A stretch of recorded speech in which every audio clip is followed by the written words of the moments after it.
DATV, and the Greater Dayton Area League of Women Voters present Meet the Candidates, your chance to learn about the candidates running for office in the November election.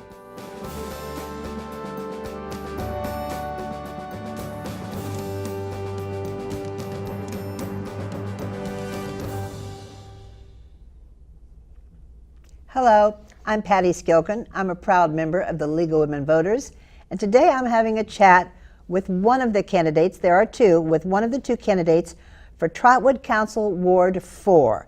The two candidates are Tina Brown, and wait till you hear this one, James D. Williams II, but he likes to be called JD. So if you hear James Williams or JD Williams, it's the same guy. We're going to start out, this is a 4-year term. As I said, two candidates for only one opening, and this position pays $4,800 a year. We're going to start out, JD, with giving you 2 minutes to make an opening statement. This is your opportunity to talk to the voters, tell them a little bit about yourself and why you want the job. Well, thank you, Patty.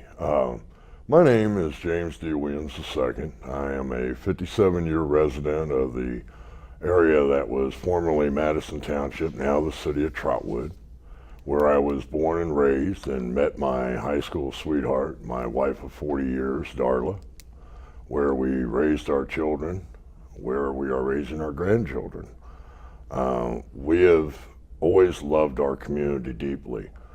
As a young man, when I was in the Boy Scouts, it taught me a love for everything about the city of Trotwood. Through high school, where I attended Trotwood Madison, I could do nothing but fall more in love with Trotwood. After leaving high school, I went into the United States Army, but I kept wanting to come back home to Trotwood. So Trotwood is home. We have made our residence there in the Broadmoor Plat for 20 years, and we have now moved back to the place where both my wife and I were born in Townview, which is in Ward 4. When we moved back in 2005, we saw a need to get involved with our community, to get a little more in touch than what we had been with our Broadmoor community. And we felt that the best way to do it was become engaged, involved, and informed in the going on. So we joined the board, Board of Zoning and Appeals.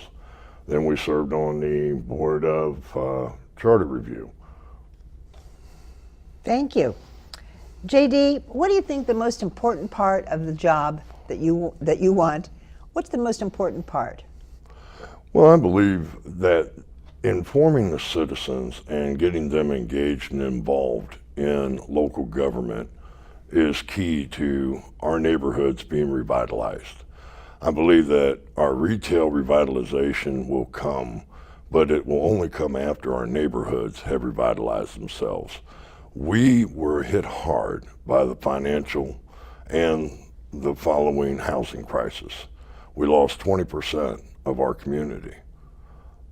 In order for us to regain what we have lost, first we have to come together as a community, become engaged and involved with each other before we'll be able to solve all of our problems. But it's first and foremost what I believe is the first thing we must do.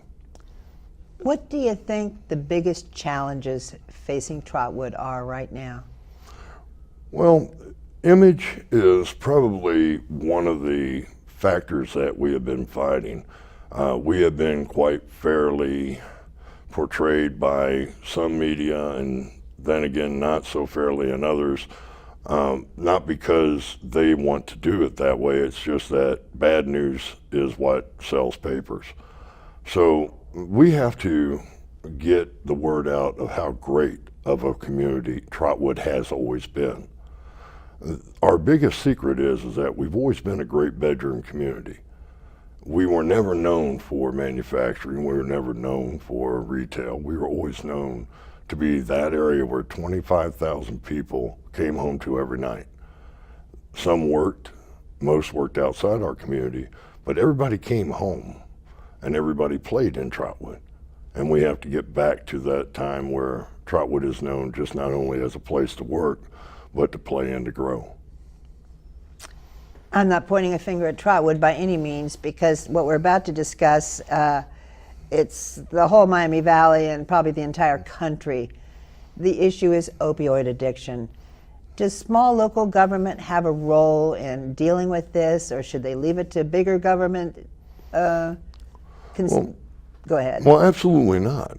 Small government, of course, plays an important role. Part of the revitalization of a neighborhood, of getting people involved and engaged, involves the government helping them to find services in order to be able to get past these issues in their life. We need to work as a region, and that's something that Trotwood has always done well. We work with our neighbors. We don't work against them. Our police department is a top accredited police department, very well known for working with every community that we border with. We will be able to address a lot of these issues in a timely manner once everybody has the same objective in mind. Right now, we're still trying to figure out what we're doing, but it will get done. And I am very confident that the city of Trotwood will be a leader in that fight. Good. I guess the other subject that kind of struck me when I heard the statistics, how high the Dayton area is on the bad list, not the good list, for food insecurity. And I'm describing food insecurity as somebody who does not know where, when, or if their next meal is coming. I can't think of anything scarier than not having anything to eat. Mm-hmm. How do you see small governments, local governments like Trotwood Council, how can they help in this area? Well, we can help facilitate organizations to come into our community. We currently, and I belong to the Point Church, which is a United Methodist Church. We have a pantry in the center of Trotwood, which we serve the entire community of Trotwood and beyond our borders. There are other multiple pantries in our area. We work closely with the food bank in order to try to help, and with the United Way, to give our citizens access to information to where they are able to then seek out and find ways of finding food for them and their families. The Trotwood community of itself has always been there for each other. We will continue to be there for each other. We will have the help from those organizations that surround us. It's just a matter of communicating. It's a matter of making sure that those who are in need know where they can go to get the help that is needed. Thank you. I'm going to give you 2 minutes to speak to the voters again, ask them to vote for you, and tell them anything else you think they need to know. Well, I appreciate this opportunity to address the voters today. It has been a long-standing goal of mine for 40 years to effect positive change in the Trotwood community. I've tried doing that through organizations I belong to, clubs that I associate with and belong to. I'm a veteran who belongs to the Veterans of Foreign Wars of Trotwood. I served there as an officer. I served with the transportation ministry with the Point Church. I believe that it's important to try to engage and involve every single citizen, regardless if you're a voter or a non-voter. We hope you vote, but if not, we are still that source that you will be able to come to and you will be able to rely upon for a safe, secure, and hopefully home that you'll keep for the rest of your life. Thank you, JD. That was James Williams. I want to give a big shout out to start. First of all, let's thank DATV. DATV volunteers and donates their time, their equipment, their expertise to enable the League of Women Voters to bring you these discussions. I want to remind everybody to vote, naturally. The polls open on Election Day at 6:30, November 7th.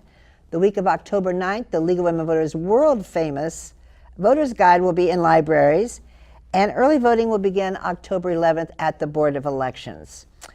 If you're interested in joining the League of Women Voters, you need to know we are a completely nonpartisan organization. Our mission is simply to protect voters' rights and help inform the voters so they can be part of the democratic process. If you're interested in membership, by all means call our office, 228-4041. We are completely nonpartisan. Thank you and good night.